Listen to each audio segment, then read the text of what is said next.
Showroom. All right. So we do have the golf cart here. As you can see, the golf cart is fully padded for comfort, but also equally important, we have our seat belts here.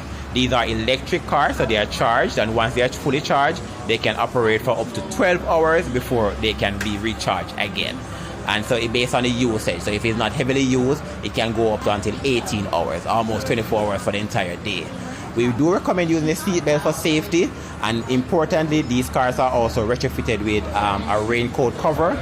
So when it does rain, we have adequate covering for the entire car. So that's the concept of the cart in terms of safety.